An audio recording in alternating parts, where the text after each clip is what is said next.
설을 맞이해서 많은 사람들이 고향을 찾고 있습니다.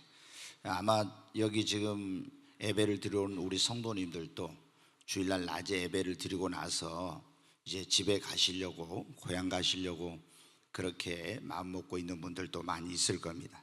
오랜만에 고향을 이제 찾아서 부모 형제들과 한 자리에 모여서 덕담을 나누고 그런 형제와 사랑을 나누는 것은 얼마나 즐거운 시간인지 모릅니다.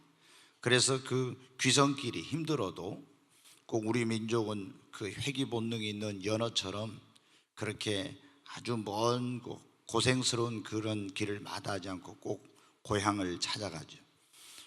제가 이제 신문에 보니까 이번에도 한 3,450만 명 정도가 이제 이 귀성 왔다 갔다 이제 하게 될 거라고 그렇게 이제 나와 있습니다. 그런데 우리 크리스찬들에게는 이 날이 꼭 즐거운 날만은 아닐 수도 있어요. 왜 그러냐면은 부모님이나 시부모님이나 형제들 가운데 예수를 안 믿는 분들이 있으면은 꼭 우리는 명제를 뭐를 합니까? 이제 제사상을 차려놓고 차례를 지내고 이렇게 하잖아요. 근데 예수 믿는 사람들이 이걸 안 하거나 또 이제 그걸 도와주지 않거나 안 하거나 이렇게 하게 되면 어떻게?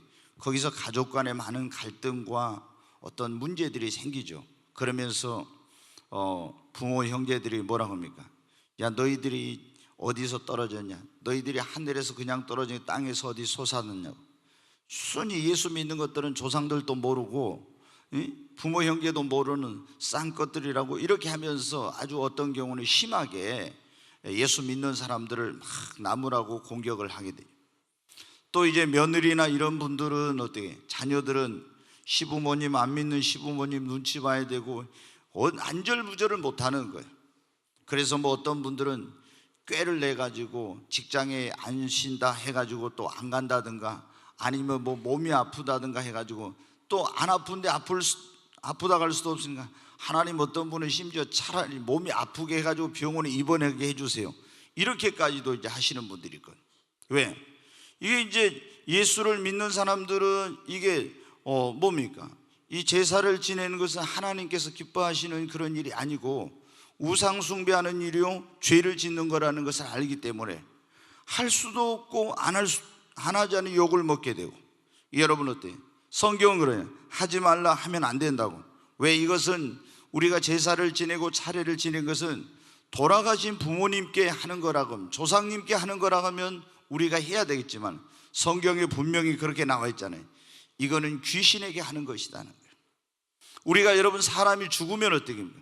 우리가 인간이 죽으면은 그 육체는 흙에서 왔기 때문에 흙으로 가고 영혼은 여러분 다시 올 수 있는 것이 아니에요. 영혼은 안 믿는 자의 영혼은 음부라고 하는 지옥의 대기소에 가 있고 믿는 자의 영혼은 천국의 대기소인 낙원에 가 있는 거예요. 거기 들어가면 나올 수가 없어요, 여러분. 그래서 우리가 제사를 지내는데 거기에 여러분 어떻게? 우리 부모님이나 우리 조상님들이 와서 그 제사상에 차려놓은 것을 드시고 가고 이런 게 아니거든요. 여러분 뿐만 아니라 이것은 하나님께서 가장 싫어하는 우상 숭배의 죄를 짓는 것이기 때문에 예수를 믿는 사람들은 어떤 그것으로 인한 불이익이나 고통이 따라도 해서는 안 되는 거예요. 사실 우리가 제사를 지내는 목적이 무엇입니까? 부모님 살아계실 때 못한 효도에 대한 제가 보면 어떤 보상 심리가 많이 있어요. 그래서 여러분 가만히 여러분 주변에 보시면 어떻게 돼요? 부모님 계실 때 불효하고 효도하지 못했던 그런 마음을 가지고 있는 자식들일수록 제사나 차례를 지낼 때 더 거창하게 지내요. 왜? 자기가 전에 이제 부모님 살아계실 때 못했으니까. 또 한 가지는 어떤 게 부모님이나 조상에 대한 존경심으로 인한 그런 어떤 우리의 뿌리 사상이라고 해야 될까요? 이런 것 때문에 이제 제사를 지내는 거예요. 또 하나는 돌아가신 분의 은덕이나 공덕을 입어서 복을 받고 싶어하는 이런 심리들이 우리 안에 있어가지고 이 제사를 지내는 것입니다. 그렇게 하면 우리가 복을 받고 후손이 잘 될 거다 하는 이런 게 우리의 밑바탕 안에 여러분 깔려 있는 거예요. 여러분 그러나 성경은 이것을 엄격하게 금하고 있어요.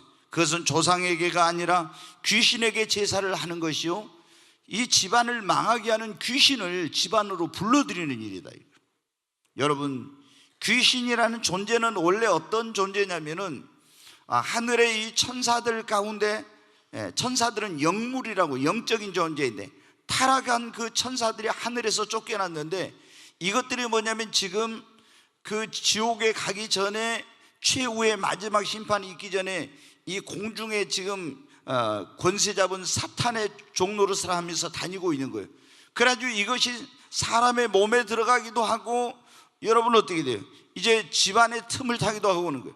근데 이 귀신이 집안의 틈을 타면은 그 집안이 망하게 되는 거예요. 여러분 어떻게, 성경에 보면 욥의 가정에 어떻게 했습니까? 귀신이 들어가서 사탄이 역사하니까 어때요? 그 집이 쑥대밭이 되고 다 망했죠. 사울 왕에게 귀신이 틈을 타니까 여러분 어떻게 돼요? 이 사울 왕이 정신병자가 되고 막 헛소리를 지르고 이상하게 된 거예요. 여러분, 귀신이 우리 몸에 틈타면은 귀신이 어떻게 돼요? 우리 몸에다 병을 가져다 줘. 또 술을 마시게 하는 그런 귀신이 틈타면 맨날 가서 술을 마시게 됩니다. 음란한 귀신이 틈타게 되면 맨날 음란한 짓을 하게 됩니다. 도박하는 귀신이 틈을 타면 맨날 도박하게 되고요. 이 귀신의 종류가 아주 수백 수천 가지인데 이 귀신은 우리에게 유익한 것이 하나도 없어요. 근데 제사를 지내면 어떻게 되냐, 이 귀신이 집안에 들어오고 우리 사람에게 틈을 타게 되는 거예요. 그러니까 집안을 여러분 망하게 되는 거죠. 우리는 우상숭배, 이 귀신에게 제사를 지내는 이런 일을 해서는, 또 우상숭배하는 이 죄인데 이 제사를 지내는 건, 이렇게 되면 하나님의 진노와 심판을 받게 되고 지옥에 가게 됩니다. 성경에 나와 있잖아요. 우상 숭배하는 자들은 요한계시록 21장 8절에 불과 유황으로 타는 못에 들어가게 된다고. 뿐만 아니라 예수를 믿는 사람이 그러면은 제사를 지내고 우상 숭배하면 어떻게 되냐, 우리가 예수를 믿고 구원받으면 우리 영혼이 물과 성령으로 거듭나고 내 이름이 하늘나라의 호적, 거기 생명책에 여러분 내 이름이 기록이 돼 있어요. 근데 그 기록되어 있는 이름이 어떻게 되냐, 생명책에 있는 이름이 지워지게 되는 거예요. 그러면 결국에 예수 믿고 구원받았지만 우상 숭배하게 되면은 여러분 어떻게 돼요? 지옥에 가는 거예요. 우리가 예수를 믿는 사람들이 죄를 지었을 때 모든 죄가 다 지옥에 가는 건 아니에요. 사망에 이르는 죄와 사망에 이르지 않는 죄가 있다 했잖아요. 이 사망에 이르는 죄라는 것은 바로 뭐냐면 둘째 사망인 지옥에 가는 것을 말하는데, 우리가 거짓말 한번 했다고 해서 지옥 가는 것은 아닙니다. 예수 믿는, 그냥 회개해야 돼. 그것에 하나님 앞에 합당하지 못한 거예요. 여러분, 도둑질 했다고 해서 한번 그것 때문에 지옥 가는 건 아니에요. 그러나 여러분, 우상 숭배의 죄는 여러분 이것은 지옥에 가는 죄입니다. 그래서 성경에 사망에 이르는 죄와 사망에 이르지 않는 죄가 있는데, 이렇게 이 죄는, 우상 숭배하고 귀신을 숭배하는 죄는 이건 무서운 죄인 거예요. 뿐만 아니라 생명책에 이름이 기록될 뿐만 지워질 뿐만 아니라 자기의 자신이 잘 되지 못하고 망하는 것은 물론이거나 후손도 여러분 저주를 받게 됩니다. 그러므로 우리는 어떤 어려움이 있어도 결코 제사를 지내거나 우상 숭배하는 일을 해서는 안 될 줄로 믿습니다. 오늘 이 본문의 말씀에 보면 이스라엘 백성들이 애굽에서 종살이하다 이제 구원을 받았어요. 구원받았는데 하나님께서 구원받은 이 하나님의 백성들에게 이제 하나님의 백성답게 어떻게 살아야 될 것이, 어떻게 살면 축복된 삶을 살고 어떻게 하면 그 후손이 천대까지 잘 되는지 그것에 대해서 말씀해 주신 거예요. 그것의 가장 핵심적인 그런 10가지 계명이 바로 우리가 십계명이라 하는 것인데, 그 첫 번째 계명이 뭡니까? 나 외에 다른 신을 섬기지 말아라.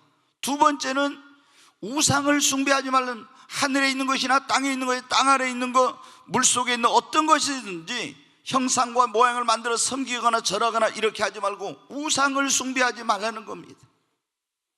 우상을 숭배하는 사람, 하나님을 믿으면서도 우상 숭배하면 하나님은 질투하는 하나님이라 그 후손의 3, 4대가 저주를 받고, 하나님의 계명을 지키고 그를 사랑하는 사람은 천대까지 그 후손의 복을 주신다고 말씀하고 있어요. 여러분, 오늘 우리가 여러분 어때요? 제사를 지내는 거기에 목적 가운데 하나는 그런 게 있다 했잖아요. 뭐라고요? 내가 못다한 효도를 좀 하고 싶은 마음, 또 어떤 뿌리 사상에서 오는 그런 어떤 조상에 대한, 부모에 대한 존경심, 또 우리가 그 조상이나 부모의 은덕, 공덕을 입어서 좀 우리가 잘 되고 후손이 잘 살아보고자 하는 그런 마음.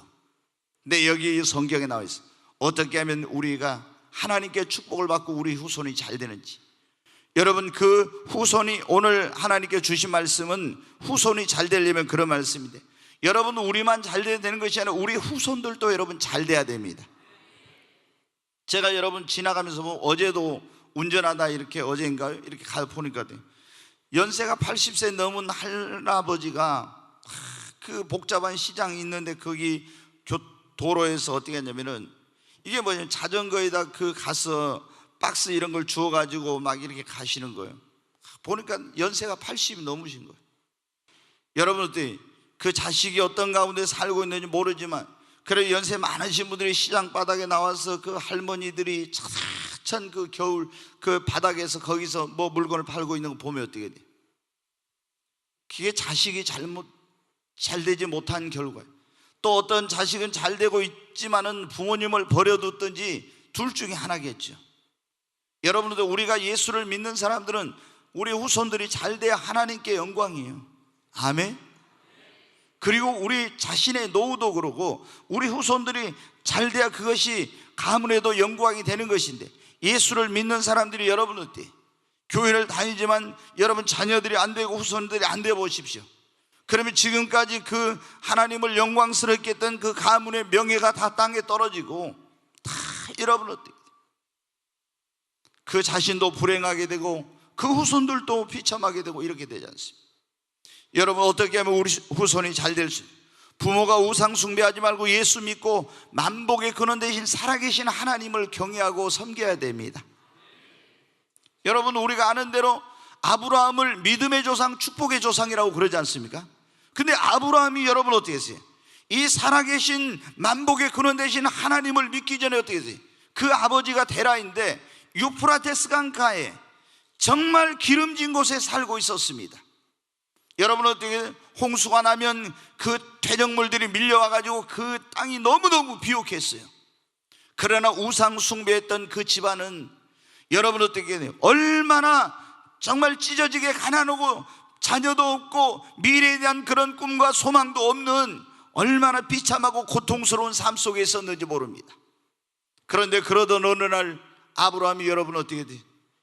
생명과 복의 근원 대신 살아계신 하나님을 믿고 우상 숭배하는 것을 버리고 그 하나님을 경외하고 섬기자. 여러분 어떻게 돼요? 하나님께서 그 아브라함에게 복을 주셨을 뿐만 아니라 그 자손들, 그 후손에게까지도 천대 만대로 하나님께서 축복을 주신 것입니다. 여러분, 지난주에도 우리가 그런 설교를 들었잖아요. 한나의 인생 역전의 비결이란 그런 말씀. 여러분 어떻게 돼요? 한나가 사무엘상 2장에 보면 고백했지요. 정말 인간의 생사화복, 흥망성쇠, 빈부귀천이 누구에게 달린? 하나님의 손에 달려있다 했잖아요. 여러분, 하나님이 축복해 주셔야 축복된 삶을 사는 거예요. 내 인간의 힘과 노력과 열심과 인간의 지혜와 의지만 가지고 되지 않습니다.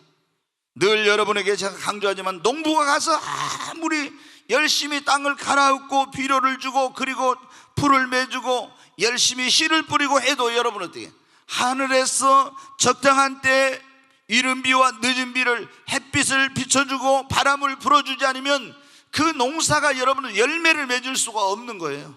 그러잖아요. 다 이게 깐부기가 돼버리, 아니 그 쭉정이가 돼버리, 여러분 쭉 잘 자랐어도 이게 열매를 알곡이 제대로 되려면 그때 햇빛이 일조량이 많아야 되잖아요. 근데 햇빛이 안 비춰보십시오. 다 열심히 지어놨어도, 인간이 노력했어도 열매가 제대로 알곡이 되지 못합니다. 아무리 인간이 노력해도 안 되는 거예요. 하나님의 은총이 임해야 되는 것입니다. 여러분, 우리 정말 우리 자신이 하나님께 축복을, 우리 후손들이 잘 되길 원한다면요, 살아계신 하나님, 만복의 근원 되신 여호와 하나님을, 예수를 믿고 그 하나님을 섬겨야 됩니다. 여러분, 우리가 인류 역사를 보면 우상 숭배하는 나라, 그리고 그 가정, 그런 사람들은 잘 되는 경우가 거의 없어요. 다 거의가 비참합니다. 여러분 뭐 일본이 좀 선진국 대열에 있지만 우상 숭배하고 있는데, 근데 여러분 어때요? 일본이 그래봤자 지금 저렇게 잘 살게 된 게 얼마나 됐습니까? 지금 여러분 어때요? 100년도 못 됐지 않습니까? 예? 그러잖아요. 지금 일본이 2차 세계대전 때 나가사키와 히로시마에 원자폭탄 맞고 완전히 폭삭 망했다가 다시 지금 일어난 게 얼마나 됐습니까? 60년, 70년 이 정도밖에 안 됐잖아요. 이제 그 불과 몇십 년입니다. 지금 중국이 여러분 어떻게 돼요? G2라고 해서 세계 어떤 그런 강대국 대열에 올라있지만 여러분 어떻게 돼요? 그렇게 된 게 얼마나 됐습니까? 전 세계적으로 인류 역사에 보면은 우상을 숭배하는 그런 나라나 가정이나 민족은 잘 사는 그런 데가 거의 없어요. 미얀마나 태국이나 베트남이나 그 동남아시아의 불교권의 국가들 봐보십시오. 우상 숭배하는 얼마나 비참한지. 그리고 토착 종교와 그 샤머님에 빠져있는 그런 세계 모든 지역의 그런 나라들, 그런 사람들을 한번 봐보십시오. 얼마나 비참하고 저주받은 그런 불행한 인생을 살고 있는지. 그러나 여러분 어떻게 돼요? 기독교 신앙을 받아들이고 예수 그리스도를 믿고 하나님을 경외했던 그런 나라들은 다 선진국 대열에 올랐고 하나님께 놀라운 축복을 받았어요. 여러분 전에도 말씀드린 영국이 어떤 나라는 해적의 나라 아닙니까? 그 나라가 그 도보 해협을 지나가는 배들을 공격할 지금 소말리아 그 해적들하고 똑같은 그런 나라였어요. 그런데 거기에 복음이 들어가고 예수를 믿고 하나님을 섬기면서 여러분 전 세계를 정복하고 해가 지지 않는 나라 영연방 이루어가지고 여러분 어떻게 돼요? 그렇게 엄청난 강대국이 됐대요. 그러나 기독교 신앙이 쇠퇴하면서 여러분 어떻게 돼요? 영국이 그 힘을 잃어버리고 지금 선진국 대열에 있지만 옛날보다는 못하게 된 거예요. 그러나 미국이라는 나라 여러분 보십시오. 인디언들이 지배하던 그런 나라, 거기에 청교도들이 가서 복음을 전하고 그곳에 여러분 사람들이 하나님을 믿고 하나님을 경외하고 섬기면서 여러분 그 정말 그 형편없는 땅에 하나님께서 놀라운 그런 축복을 주셔가지고 그 나라가 얼마나 잘 살게 되었고 그 청교도들 때문에 그 후손이 지금까지도 계속 지금 미국이 타락하고 있지만 그래도 조상들이 그런 심어놓은 것 뿌려놓은 것이 있기 때문에 그래도 그것이 몇백 년은 가는 거예요. 여러분 우리가 정말 후손들에게 복을 끼치는 조상이 되어야 할 줄로 믿습니다. 우상 숭배하면 우리 자식들이 아무것도 안 해도 오늘 성경에 부모가 우상 숭배하면 3, 4대 그 부모 때문에 저주를 받는다고. 나 때문에 내 그 자녀들, 내 손주들이 여러분 어떻게 저주를 받을 되겠습니까? 내가 하나님을 경외하고 그 하나님의 계명을 지키면 그 자손의 1000대까지 은혜를 베풀고 복을 주신다고 했는데 우리 후손이 잘 되는 비결은 우리가 우상 숭배를 버리고 예수 그리스도를 믿고 살아계신 하나님을 경외하고 섬기는 거예요. 아멘. 이 나라의 이 민족이 잘 사는 길, 이 나라의 이 민족이 여러분은 지금 정말 이 반토막 난 이 나라가 그래도 세계에서 여러분 어떻게 돼? 정말 자원도 없고 아무것도 가진 것이 없지만 기독교가 이 나라에 130년 전에 들어와서 한강의 기적을 이루고 정말 이 나라 교회가 새벽에 나가서 나라와 민족을 위해서 기도하고 그리고 우리나라 여러분이 해방 그때부터 해방 이후까지 여러분들 그 기독교 지도자들이 정말 이 민족을 계몽하고 나라와 민족을 위해서 눈물을 흘리고 기도한 결과로 이렇게 세계 속의 한국이 된 것입니다. 근데 지금 보면 이번에 며칠 전에 여러분 어때?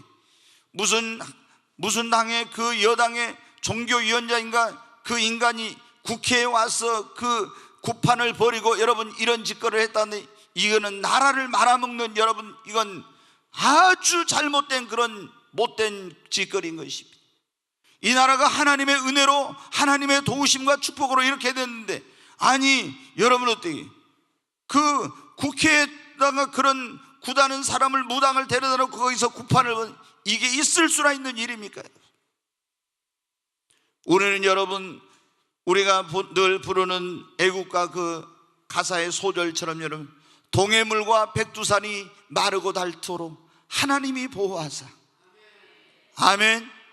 하나님이 동해물과 백두산이 마르고 닳도록 하나님이 이 나라를 보호하시고 이 나라를 지켜주셔야 되는 겁니다. 그래서 여러분, 이 나라 이 민족이 살고 나와 내 가정이 살고 내 후손이 축복받는 길은 예수 믿고 하나님을 여러분 경외하는 것입니다. 그리고 두 번째로는 하나님을 사랑하고 하나님의 계명을 지켜야 합니다. 거기 여러분 20장 거기 한번 다시 보십시오. 네, 5절과 6절을 같이 읽겠습니다. 그것들에게 절하지 말며 그것들을 섬기지 말라. 나 내 하나님 여호와는 질투하는 하나님인즉 나를 미워하는 자의 죄를 갚되 아버지로부터 아들에게로 3, 4대까지 이르게 하거니와 나를 사랑하고 내 계명을 지키는 자에게는 1000대까지 은혜를 베푸느니라. 아멘. 아멘. 여러분, 우상을 숭배하고 이렇게 하면 뭐라고요? 3, 4대 저주를 받는. 그래서 어떤 사람들은 결혼할 때 보면은 뭐 우리나라에 뭐 이렇게 3, 4대 예수 믿는 사람도 그렇게 많지는 않아요. 지금은 이제 좀 많아졌지만은 기독교 역사가 짧다 보니까. 근데 어떤 분들은 꼭 3대는 가야 된다 해가지고 뭐 거기서 신부감 신랑감을 찾는 분들이 있더라고요. 왜? 3, 4대 지나야 저주가 끊어진다 이렇게 생각을 해가지고.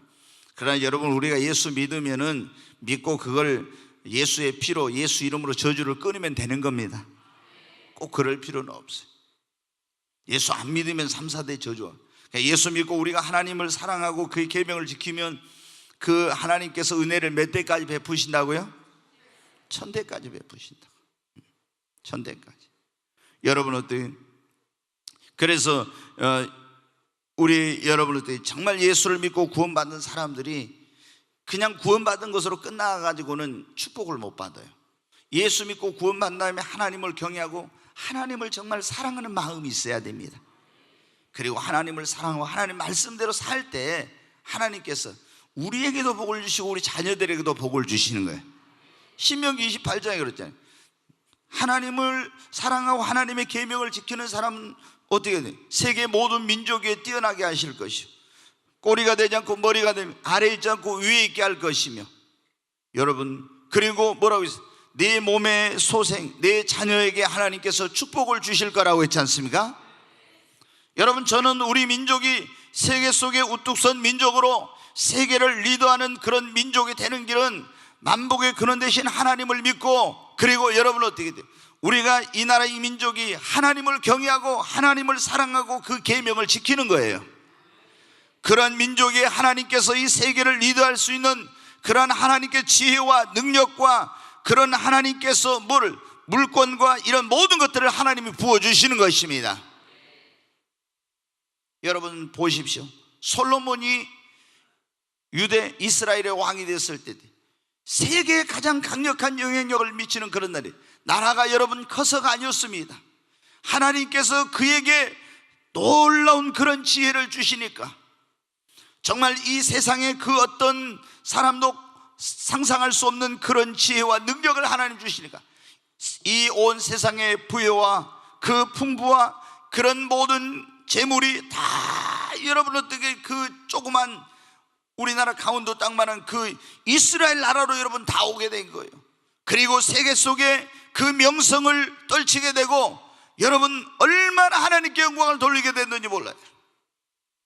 여러분, 우리 민족이 하나님 살아계신 여호와 하나님을 경외하고 우리가 하나님을 사랑하고 하나님을 우리가 그 계명대로 하나님 말씀대로 살려고 하면 하나님께서도 우리 민족에게, 우리에게, 우리 후손들에게도 이런 놀라운 복을 주실 줄로 믿습니다.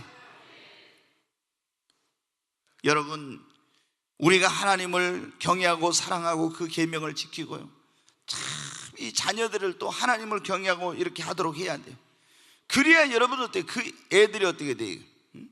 우리가 보면 전에 그 유명한 영화배우 그 영화 쪽에 남궁원 씨라고 있죠. 그분의 아들이 하버드 대학에서 여러분 가지고 거기서도 여러분들 수석을 했잖아요. 근데 그분들이 신앙이 그 엄마 아버지가 얼마나 좋은지, 전 세계에서 수재들이 모인 곳 아닙니까?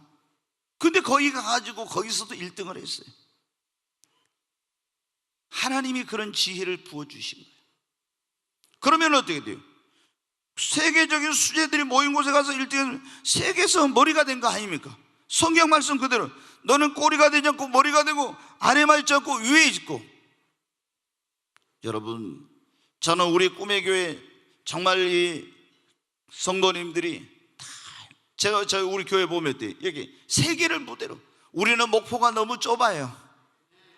아멘. 여러분은 어떻게 우리의 꿈대로 되는 겁니다. 제가 여러 곳에다 이 5대양 6대주를 그려놓고 이렇게 여러분 하는 것은 뭐예요? 우리 성도들은 항상 그런 그릇이 커야 돼요. 조그마한 곳에 생각하면 세계를 품고 이 세계에 영향력을 미치고 세계를 복음하고 이런 어떤 비전과 꿈을 가지고 살아야지. 그래야 여러분 어떻게 돼요? 우리 자녀들이 그런 인물이 나오고 이렇게 해서 하나님께 영광을 돌립니다. 여러분의 후손들이 어떻게 하면 하나님을 사랑하고 하나님의 계명을 지킬 때 하나님께서 이런 은혜와 복을 주시는 것입니다. 세 번째로 여러분 어떻게 우리 후손이 잘 되려면 하나님의 성전인 교회를 사랑하고 이 교회를 세우는 그런 일에 여러분 힘을 써야 합니다. 네, 구약시대에 보면 어떻게 했습니까? 구약시대에는 이제 건물이 성전, 신약에는 정확한 의미로 하면 예수 믿는 사람들이 성전이에요. 이게 교회가 건물이 교회가 아니라 사람이 교회. 교회란 말은 에클레시아라 해서 불러낸 무리라고 하는 이런 의미를 가지고 있어요.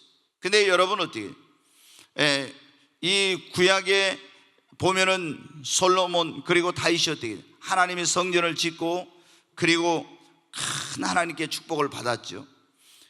우리가 사무엘하 7장 1절로 13절에 보면요, 다윗이 그 평생의 소원이 뭐였냐면 하나님의 성전을 짓는 거예요. 이 사람이 지금 왕이 됐어요. 나라가 이제 평안하게 궁에 있는데 보니까 자기 궁을 백향목으로 지었어요.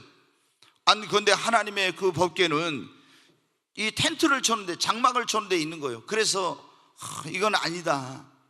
하나님 앞에 성전을 멋지게 지어서 봉헌하고 하나님께 예배를 드려야지, 이런 생각을 하고 이제 선지자 나단에게 말했더니 나단이 그 하나님 기뻐하시는 일인지 하시죠, 그런 거예요.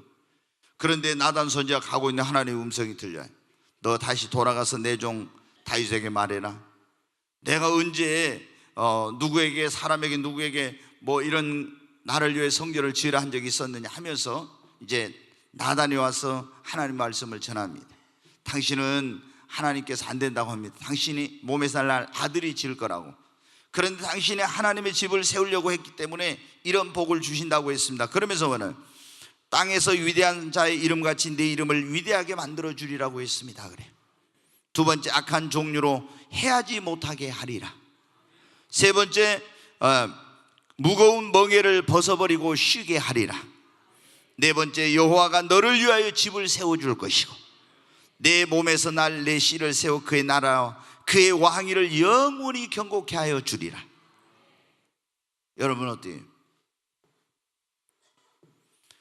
이 5가지 복을 말씀을 하신 거예요. 제가 지난 주일날 저녁에 광주에 있는 동명교회 가서 성공적인 교회 건축을 위한 재현이란 그런 말씀을 전했는데, 이거 강의도 아니고 설교도 아니고 제가 하면서 세상에 그렇게 좀, 이게 강의면은 그냥 또 편한데 설교를 하더니 설교는 그냥 은혜만 끼치게 하면 되니까, 근데 이거 실제적인 내용도 해야 되고 성도들 은혜 받기도 해야 돼서 제가 그렇게 좀 땀이 나더라고요. 그래가지고 거기는 설교를 또 20분만 해야 된대요. 20분 넘으면은 다 이제 어떻게 막 웅성웅성 해갖고 25분 지나면은 막 어떤 사람 가고 그런데 하더라고. 저는 여러분 아시잖아요. 20분 해본 적이 없잖아요. 저는 짧아야 40분인데 아니 어떻게 이제 이거 하나 이제. 그래서 장로님들랑 거기 뭐 해갖고 식사 이제 하는데 그래. 근데 이제 저를 이렇게 목사님이나 장로님께 초대하고 왔던 안수 집사님, 그래. 목사님 그래도 그냥 어떻게 20분 하겠습니까? 목사님은 그냥 한 40분 하십시오 그래요. 보니까 근데 이게 예배가 우리는 간단하잖아요. 그냥 창단 나와서 하고 대표기도 하고 그냥 바로 이렇게 하잖아요. 근데 뭐 순서가 그렇게 또 많더라고요. 시계를 보니까 막 순서가 쭉 가. 그래가지고 이제 올라가서 하는데 제가 설교하고 강의하면서 그렇게 긴장해 본 적이 없어요. 시간이 딱 저기 하고 또 이거 어떤 내용을 해야 될지. 그게 이제 제가 그날 본문이 뭐냐면 사무엘하 7장 1절부터 12절까지 말씀이었어요. 이 말씀. 제가 이제 성공적으로 교회 건축을 하려면 어떻게 해야 되는지 쭉 얘기를 해요. 제일 중요한 게 첫째 기도다, 그런 얘기를 했어요. 꼭 이게 성전 건축하려면 마귀가 틈을 타니까 성도들이 마음과 뜻이 하나 되도록 기도를 해야 된다. 기쁨으로 동참하도록 쭉 이제 여러 가지 얘기를 했어요.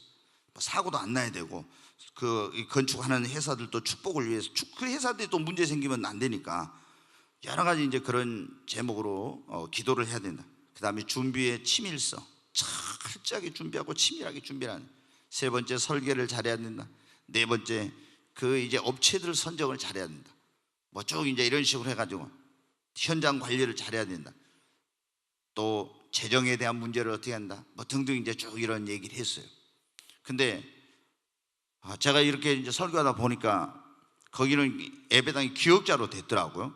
그러니까 눈을 어디다 둬야 될지도 모르겠어요.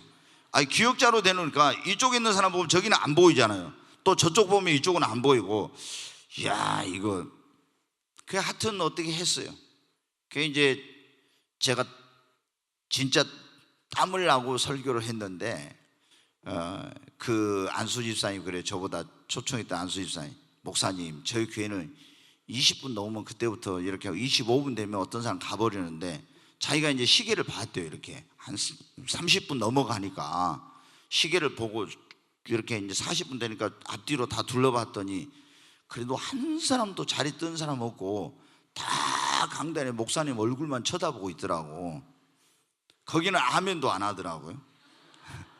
아멘을 안 해. 전혀 반응이 없어요. 그래서 이분들이 막 아멘을 해야 좀 힘이 나잖아요. 그건 아멘도 없어. 그래서 제가 이제 나중에 보니까 그 안수 집사님이 그래요.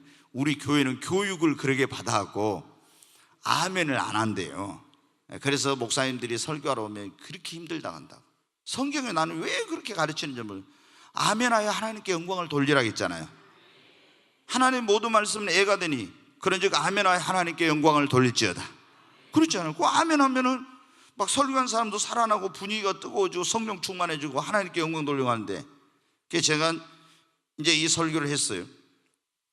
근데 북구청장님이 이제 부부가 오셨더라고요. 그 교인이더라고요. 그래가지고 가면서 그 사모님이 그래요. 목사님, 그분은 제일 은혜 받은 게 그거 같아. 성전 건축을 하는 사람은 이 축복을 받는다. 하나님의 집을 세우려고 하는 사람. 첫째, 하나님 그 사람의 이름을 위대하게 해준다. 그 다음에 악한 종류로 해하지 못하게 한다. 무거운 멍에를 메고 있던 걸 벗겨서 쉼을 얻게 해주신다. 그 다음에 그의 집을, 하나님이 집을 세우는 사람은 그 사람의 집을 하나님이 세워주시고 그 후손을 하나님께서 축복해 주신다. 그분은 그러더라고요. 다른 거 다 좋았는데 이게 제일 좋았다고. 이게 제일 좋았다고 그래요. 다른 거 좋았는데 이게 제일 좋았다. 여러분 어때요? 우리가 하나님께서 어떤 사람의 후손을 축복하냐, 하나님의 성전을, 하나님이 교회를 세우고 이 성전을 세우는 일에 자신의 물질과 시간과 몸과 이런 재능과 이런 것을 바쳐서 헌신하고 수고하고 이런 사람들을 하나님께서 오늘 그 말씀처럼 그 이름을 위대하게 해주십니다. 하나님이 그를 악한 종류로 해하지 못하도록 지켜주시고 안식을 주시고 하나님께서 그 집을 세워주시고 그 후손을 축복해 주신다는 거. 아멘. 여러분, 우리가 신약시대에 보면 어때요? 구약의 솔로몬이나 다윗이 그렇게 하나님께 큰 복을 받았죠. 신약시대에 많은 사람들이 있는데 백화점을 처음으로 만들었던 백화점 워너메이커가 있어요. 그 워너메이커는 어때요? 소년 시절이었을 때부터 성경을 보면 성경이 만든 사람 그런 책으로 나오는데 그거 보면 어떻게 돼요? 얼마나 여러분 그 자기 오래된 교회당이 그 정말 비가 세고 막 마당이 질퍽질퍽할 때 돼. 자기 아버지한테 가서 아르바이트를 해가지고 7살인가 8살 먹은 애가 그 주급으로 받는 돈 대신에 벽돌을 갖다가 비가 오면 어떻게 돼요? 그 마당에다가 그 비가 오는 질퍽질퍽하지 않도록 새벽에 갔다가 니아까를 끌고 와가지고 깔고 했잖아요. 누가 보니까 와서 거기 깔아놓은 거예요. 그 다음날 또 보니까 또 좀 깔아놨어. 그 다음 주에도. 그래서 목사님이 새벽에 일찍 나와서 누가 오나오고 그랬더니 이 조그만 7살짜리 워너메이커가 아니 니아까를 끌고 거기다 벽돌을 싣고 와서 얘가 거기에 마당을 깔고 있는 거예요.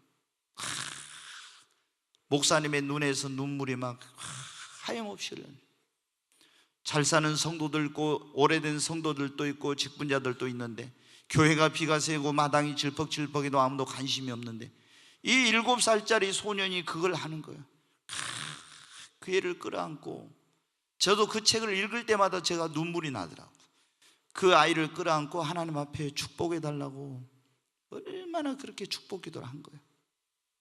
근데 하나님이 여러분 어때요?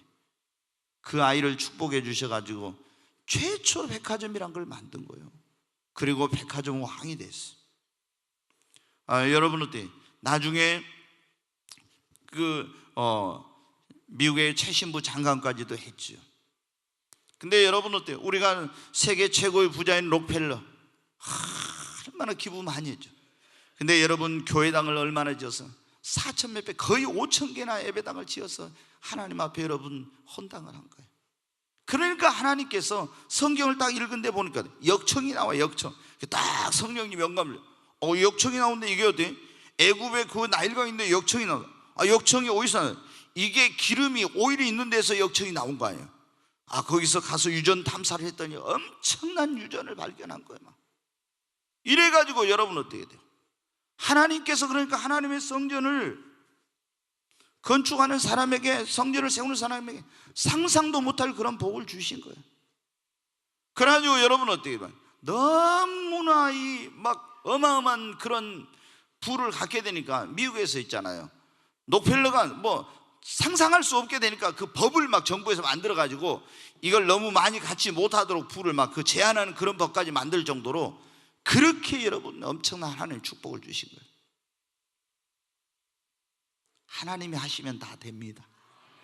진짜. 여러분 하나님이 요즘은 그러잖아요.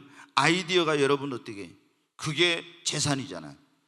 뭐 아무것도 아니고 그거 하나 딱 어떻게 하면 하나님이 영감을 주시면 여러분 순간 그게 생기잖아요. 여러분 지금 우리나라도 앞으로 신성장 동력 이런 것을 막 만들어내려고 애를 쓰고 지금 몸부림쳐. 삼성이나 이런 기업들이 여러분 어때요? 지금은 세계 인류 기업이요 초인류 기업이지만 세계 기업의 역사들 봐보면 여러분 어때요? 100년을 가는 기업이 몇 개 없어요. 다 문 닫았어요 지금까지. 이런 삼성이나 LG나 이런 기업들이 새로운 그런 성장 동력을 개발하지 못하면은 여러분 이제 10년 20년 후에 완전히 도태돼요. 스마트폰 지금까지 그 덕을 많이 보았지만 이런 건 이제 다 이제는 한계에 와 있는 것입니다.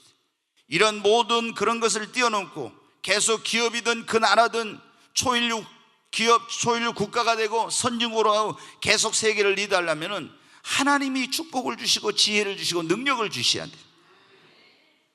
그게 제가 전에 말씀드렸잖아요. 삼성이나 LG나 이런 그 SK나 이런 회사의 그 연구원들이 정말 하나님을 믿고 성령의 지혜를 받아야 돼요. 그래야 미국을 뛰어넘고 여러분 일본을 뛰어넘는 그런 창의적인 그런 성령의 무한대의 그런 지혜와 능력으로 개발을 해야 여러분 살아남을 수 있고 리드할 수가 있는 거예요. 그러니까 우리가 그런 걸 모르고, 그러니까 애들에게도 어려서부터 여러분이 축복 기도해주고 하나님의 성령 지혜와 명철과 모력과 총명이신 성령으로 충만하게 해달라고 해요. 그래야만이 여러분 그 아이들이 하나님의 그런 그 정말 영광을 위해 쓰임받을 수 있고 세계 속에 뛰어난 자로 머리가 되고 리더가 돼서 하나님께 영광을 돌릴 수가 있는 것입니다. 오늘 엉뚱한 대장인데 제가 빨리 설교를 끝내도록 하겠습니다. 여러분 네 번째는 뭐냐? 우리의 후손이 잘 되려면 자녀 교육을 잘 시켜야 돼요. 특히 어렸을 때 뭐 7세 전에 이런 게 다 형성이 된다고 하는데 저도 교육학 책을 많이는 안 읽어봤지만 좀 읽어봤어요. 근데 여러분 우리가 보면은 이 특별히 철저한 신앙교육을 먼저 잘 시켜요. 우리 자녀들에게 구원의 확신을 심어주고 그리고 하나님을 경외하고 예배받지 않도록 매일 말씀을 가까이 하고 기도하고 주일 성수하고 온전한 11조를 드리고 이런 거 철저히 하나님의 성전을 가까이 두고 이런 것을 어려서부터 신앙교육을 철저히 시켜야 돼요. 부모님들이 보면은 우리 성도님들 주일날 학원에 보낸다고 학생의 예배도 안 보내고 이런 부모님들은 자식을 여러분 다 망치고 있는 거예요. 여러분. 그 영혼을 지금 아이의 영혼을 지금 버리고 있는 거예요. 여러분. 철저한 신앙교육. 두 번째, 바른 인성교육을 시켜야 됩니다. 바른 성품과 인격을 갖도록 진실하고 정직한 사람이 되도록, 게으르지 않고 성실하도록, 예의 바른 사람이 되도록 철저하게 인성교육을 시켜야 돼요. 우리나라 지금 이만큼 여러분 성장할 수 있었던 것 가운데 하나가 뭡니까? 우리나라의 교육열이잖아요. 그리고 우리의 부모님이나 선조들이 올바른 교육을 있었기 때문에 동방예의지국이 되고 지금 이 나라가 이 정도 된 것입니다. 근데 오늘날 지금 자녀 교육 시키는 거 보면요, 저 위에도 계시고 지금 밑에도 젊은 분들 계신데 여러분 어때요? 제가 보면은 정말 너무너무 자녀 교육을 엉망으로 시키고 있어요. 가장 좋은 자녀 교육의 지침서는 성경인데, 제가 보면 자녀 교육이요, 요즘 자녀들 하나나 둘 나가지고 너무 과잉보호, 그리고 뭐냐면 요즘 학교에서 그걸 체벌을 못하게 하죠. 이건 아주 잘못된 거예요, 여러분. 성경에 뭐라고, 잠언에 보면 애들 말 안 들으면은 누가 그러더라고요. 전에 우리 누가 이렇게, 아니 좀 때려서 그 애를 고집을 좀 꺾고 고쳐라. 그러니까 뭐냐면 사모님, 그건 옛날 사모님 시대지 지금은 안 그런다고. 이구 참. 네. 성경에 뭐라고 했어요? 이게 못된 짓을 하거나 잘못하거나 이런 거 했을 때 여러분은 매를 가지고 징계를 하지 않는 건 자기 자식을 저주하고 이 자식을 버리는 거라고 그렇게 얘기했잖아요. 자기 매를 아끼고 매를 안 때리는 것은 잘못했어요. 그걸 자식을 저주하는 거라고. 우리 여러분 손주들도 그랬잖아요. 에? 미운 놈은 떡 하나 더 주고 이쁜 놈은 매 하나 더 준다고. 우리 여기 교회 안에도 교육계에서 이렇게 종사하셨던 그런 분들, 또 지금도 그렇게 하고 계신 분들 많잖아요. 근데 보면 어떻게 돼? 체벌도 못하고 애들 어떻게 하라는 거예요? 어떻게? 정말 우리나라가 지금 이것 때문에 잘못하면 큰일 나게 생겼어요. 여러분들은 학원에 보내거나 학교에 보내거나 그러면 어떻게 돼요? 선생님한테 가서 그래요. 우리 아이가 잘못하면은 우리 아이를 꼭 때려서 교육을 시켜 주십시오. 이렇게 여러분이 가서 부탁을 드려요. 그래가지고 때려서라도 바르지 않는 것을 바르게 고쳐야지. 어디서 하나 만졌다면 어디 인터넷으로 신고하고 해가지고 난리치고, 여러분 그래가지고 그 자식들이 어떻게 잘 되겠어요? 정말 여러분 철저히 지금 잘못된 게 애절 교육이 전혀 안 되고 있잖아요. 그리고 또 고집을 부려도 그 아이의 고집을 꺾지 않고 내버려둬요. 이거 다 어떻게 자녀들 망치는 거예요. 그러니까 신앙교육 철저하게, 인성교육 똑바로 바르게 시키고, 그리고 자녀들 여러분 어때요?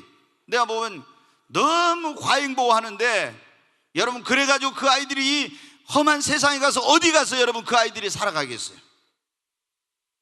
아이들을 강하게 키워야 돼요. 제가 우리 사역자들한테는 제가 뭐라 해요? 야, 왜 저기 애들을 말이야, 왜 교회 차로 가지고 왜 애들을 학교에 태워다 주고 그런 짓 하냐? 내가 우리 사역자들한테 못하게 해요. 여러분 어때요? 부모님들 여러분 자녀들 학교 태워다 주고 데려오고 그런 거 하면 안 됩니다, 여러분. 그 아이들한테 뭐가 그게 도움이 됩니까? 저도요, 초등학교부터 제가 고등학교 할 때까지, 대학은 아예 말할 것도 없고, 제가 딱 2번인가 태워다 줬어요.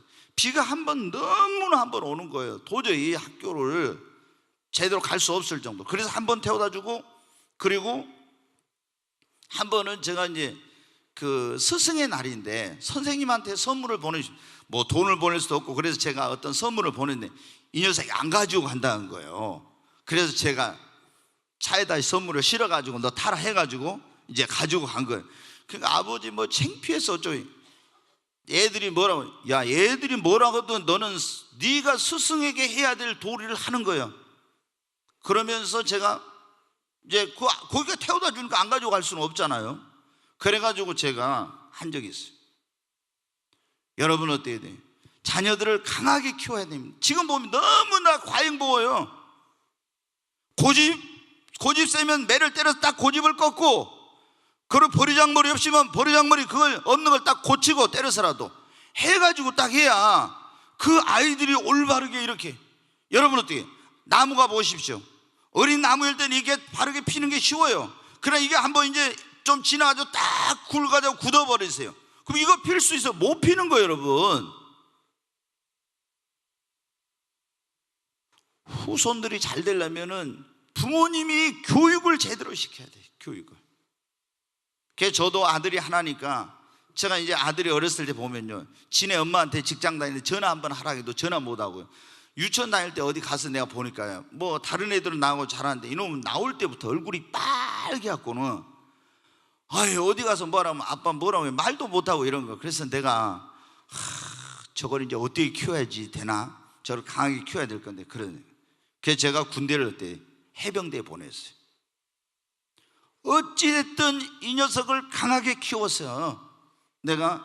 그리고 이제 군대 갔다 와가지고 이제 학교 복학하기 전에 어학연수를 갈 때도 미국에 있는 목사님 사모님이 자기 집으로 보내래, 어학연수를. 내 알바도 시키고 거기서 돈 없다 가니까 우리는, 그러니까 뭐 해서 할 수 있도록 해준다고. 제가 안 보냈어요. 필리핀으로 보냈어요. 군대에 가 있을 때, 대학에 다닐 때 줬던 용돈을 저희가 그 기간 동안 그걸 저축을 했어요. 아들한테 주던 그 용돈을. 그래가지고 나오니까 그 용돈 가지고 어디 필리핀 어학연수를 보냈어요. 왜? 먼저 잘 사는 나라부터 가서 보고 오면은 이게 좀 안 되겠다 제가 생각을 한 거예요.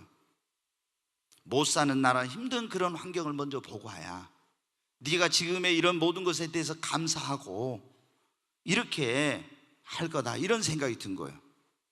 그래가지고 이제 그렇게 진짜 하고 오니까, 거기 갔다 와서 막 빈민촌 선교한 데 갔다 오고 이렇게 하니까, 이제 우리 나라에 대해서 감사하게 되고 자신의 그 환경에 대해서 감사하게 되더라고요. 그리고 남아공 가고 그 옆에 스와질랜드 같은데 그 아주 못 사는 나라 가니까 그런 거 보고 와서 어떻게 돼요? 여러분 어떻게 돼요? 제가 자녀 교육을 잘 시켰다고 그런 게 아니에요. 그래가지고 이 녀석이 어떻게 돼요? 이제 그렇게 뭐 어디 가도 못하고 뭐 벌벌벌 이렇게 하던 녀석인데, 이렇게 가니까 점점 강해진 거예요. 해병대 갔다 오고. 그래가지고 신학대학원 갔을 때는 거기서 저희 아들이, 거기는 다 이렇게 대학 나오고 직장생활하고 공부하고 많이 이렇게 해외 선교사로 갔다 온 사람들이 많으니까 우리 아들이 나이가 어려였었어요. 그런데 다 형들 누나들이죠, 선배들이 뭐라고 하냐면, 네가 총학생 회장이라. 그리고 대학원에서 다 거의 다 지보다 다 형이요 누나들인데 거기서 대학원에서 총학생 회장을 했어요. 그러면 총장님하고도 막 다이렉트가 되잖아요. 왜? 옛날에 내가 이 녀석 막 뭐 OM 선교회 배 타러 가고 어디 가고 막 계속 이렇게, 거기 가서도 고생 정말 많이 합니다. 엄청나게. 그런 고생을 하면서 어떻게 했냐면 성장이 되고 변화가 되더라. 우리가, 여러분 어떻게 돼요? 하나님 앞에 그냥 기도만 하는 것이 아니라 그 아이들을 교육을 바로 시켜야 돼요. 아멘. 우리가, 여러분 어떻게 돼요? 철저하게 이거 자녀 교육을 지금 올바로 시켜놔야 이 아이들이, 우리 후손들이, 자녀들이 축복을 받지. 근데 보면 신앙교육도 그냥 하는 동안, 인성교육은 아예 뭐 학교에서는 지금 할 수가 없어요. 부모가 가정에서 시키는 것밖에 없는 거예요. 교회에서도 지금 어떻게 할 수가 없어요. 교회에서는 신앙교육, 가정에서. 근데 이게 모든 교육은 가정에서 이루어지는 거예요. 그래서 고집 부리는 아이들은 매를 탁 때려서 딱 그거 꺾어버리고요, 그거 고쳐야 돼. 그 잘못된 것은 똑바로 딱 하도록 하고, 이렇게 해서야 이 아이들이 커서 반듯하게 자라가지고 정말 이 사회를 이끌어가고 영향력을 미칠 수 있는 그런 자들이 되고, 그들 자신이 축복된 삶을 사는 거예요. 힘들고 어려운 일을 겪지 않으니까 군대 가서 조금만 뭐 하면 자살하고, 여러분 어떻게 돼요? 그런 일들이 생기는 거예요. 그러니까 어려서부터 어떻게 돼요? 아이들을 강하게 키워요. 그래서 저는 뭐 어떤 분들이 홈스쿨링 이렇게 해가지고 자녀들을 가정에서 키우고 세속의 학교가 너무 타락했다, 기독교인들. 그런데 저는 굉장히 그거에 대해서 반대해요. 왜 반대하냐? 아니, 세상이 물들었다고 해가지고 집에서 교육을 시키면 어떻게 하냐? 그 학교에 가가지고 거기서 애들하고 부딪히고 세상 속에서 그것을 이겨내는 법, 인간관계를 하는 법, 이런 걸 다 거기서 배우면서 이렇게 하면서 성장해 가야 그 아이들이 세상에 갔을 때 어떤 리더가 되고 세상에 변화시키는 그런 역할을 할 수 있지. 세상이 너무 타락했다고 집에서 품에 끌어안고 거기서 홈스쿨링하고, 저는 그런 걸 그래서 반대하는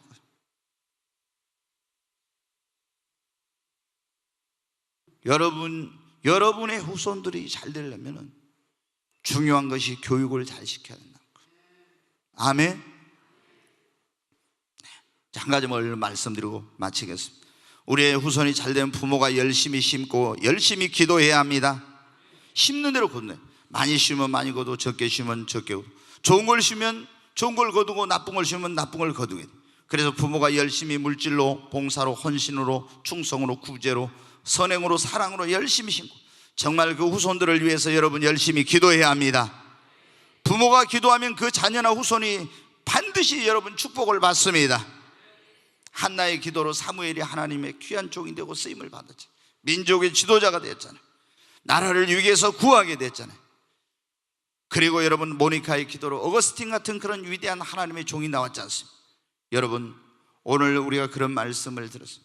제사는 우리 고유의 미풍양속이 아닙니다. 이거는 중국에서 들어온 거예요. 중국이 여러분 어때 옛날에 공자 이전 시대에 뭐냐면 하나라와 상나라라고는 그런 나라가 있을 때 이 제사의 유래에 대해서 찾아보니까 어떻게 되냐면, 그때 어떻게 하냐면 가장 존경받는 그런 사람을 높은 곳에 놔두고 그 앞에 제사를 지냈었대요. 높은 곳에 이제 올려놓고, 그러다가 이제 어떻게 하냐면 사람 황제에게 이제 이렇게 살아있는 황제에게 제사를 드렸어요. 그 다음에 어떻게 했냐, 부모님에게 드린 거예요. 그것이 이제 돌아가신 분에게까지도 이제 제사로 이렇게 된 거예요. 그래가지고 이것이 이제 우리나라에 조금씩 그런 영향을 미치다가 이제 조선시대에 유교를 이제 우리 그 국교로 이제 했잖아요.